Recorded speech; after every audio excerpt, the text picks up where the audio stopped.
আমি মধুসূদন চাবড়ি, খনিকা সাহিত্যপত্রের সম্পাদক। বাস্তবের ডানায় ভর করে আমার স্বাধীন ভাবনার মুক্ত বিহঙ্গ আজকের এই প্রতিবেদন। রাখাল গরুর পাল লয়ে যায় মাঠে, শিশুগণ মন দেয় নিজ নিজ পাঠে। পাঠশালা নামক প্রতিষ্ঠানকে কেন্দ্র করে বিদ্যারম্ভের সেই চিরচেনা ছবি আজ আর নেই। এখন বিদ্যালয়ের তালাবন্ধ। যে কচি কাঁচাদের কলকাকলিতে মুখরিত হয়ে উঠত বিদ্যালয়ের অঙ্গন, আজ সেখানে শুধুই নির্জনতা। চঞ্চল কিশোর কিশোরীদের পদচারণায় একদিন চঞ্চলিত হয়ে উঠত মহাবিদ্যালয়ের মহা অঙ্গন, আজ সেখানে খাঁ খাঁ শূন্যতা। মুখে একরাশ দাড়ি, কাঁধে ঝোলানো শান্তিনিকেতনের ব্যাগ।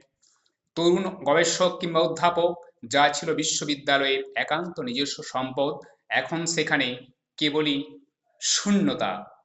এখন যুথবদ্ধ জীবন থেকে সরে এসে মানুষ আবদ্ধ একান্ত নিজস্ব ব্যক্তিগত জীবনের মধ্যে।